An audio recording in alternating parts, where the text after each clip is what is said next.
Let's try and understand Hooke's law.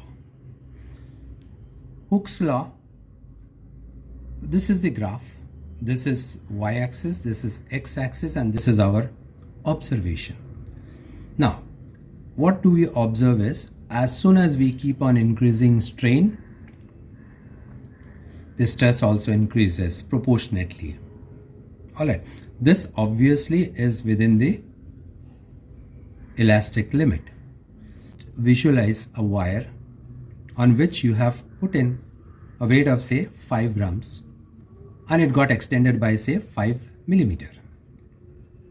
As soon as you remove that 5 gram, you will find that the wire would get back its original shape or would come back to its original length. Now put in 10 grams. So you will find that wire would extend by 10 millimeter now. Again remove that weight. You will find it would get back to its original length. Now put 15 grams. You will find that the wire would extend by 15 millimeters. Again remove that 15 grams. You will find the wire would get back to its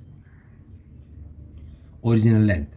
Now this cannot keep on happening. Like if you put 100 grams, don't think that it would happen even at that temperature. Again, when you remove 100 grams, it would get back to its original length.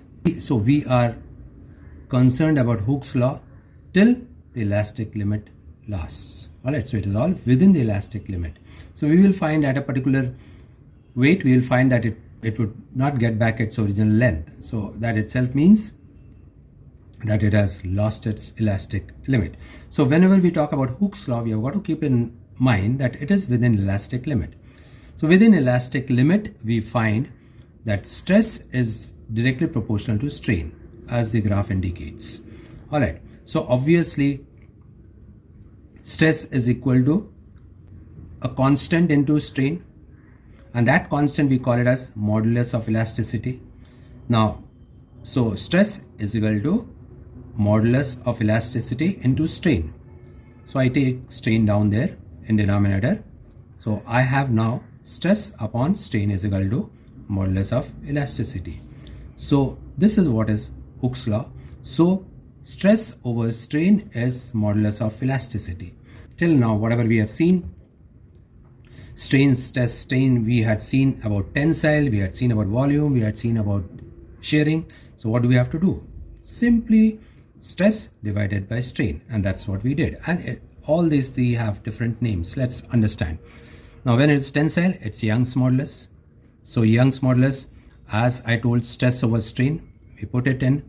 Now we also know F is equal to mg and A is equal to pi r square. So we just fit into it. So F into L, so this L comes up and it's F into L pi r square into del L. This becomes our final formula for Young's modulus. We call this as Young's modulus and is represented by capital Y. And this is what its LMT is. Similarly, for bulk modulus also, it is dP over dV over V. So obviously it is stress over strain. So this becomes V dP over dV. We call it as bulk's modulus and is denoted by capital K. There is yet another factor that we have got to keep in mind, that is reciprocal of bulk modulus, that is 1 over K, that is called as compressibility. So this is its LMT and this is its LMT. Finally, coming to shearing, this is known as modulus of rigidity and represented by eta. Eta is equal to F over A over theta. Quite poetic. Alright, so it becomes F over A into theta. That's a formula for modulus of rigidity. And the unit is, see, this is what is pressure, right? So unit is in pascals, Newton per meter square. Alright. Let's understand Poisson's ratio now. Now suppose there's a wire of length L. Now if we compress it, what happens?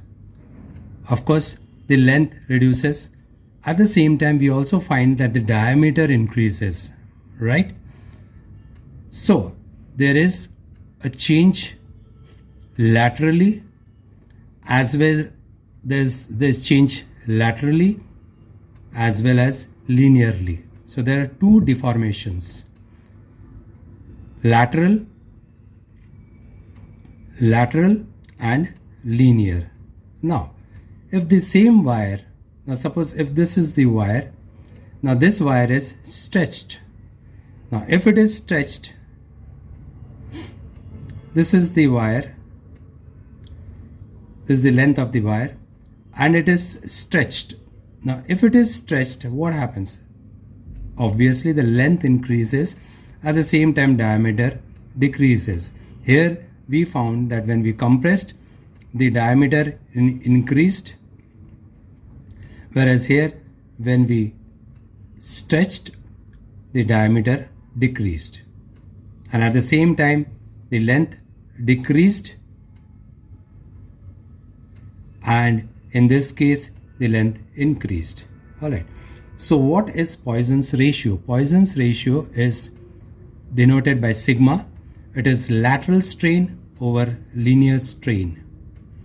So lateral strain, when we talk about lateral strain, lateral, so it deals with diameter. It deals with change in diameter. Change in diameter divided by original diameter.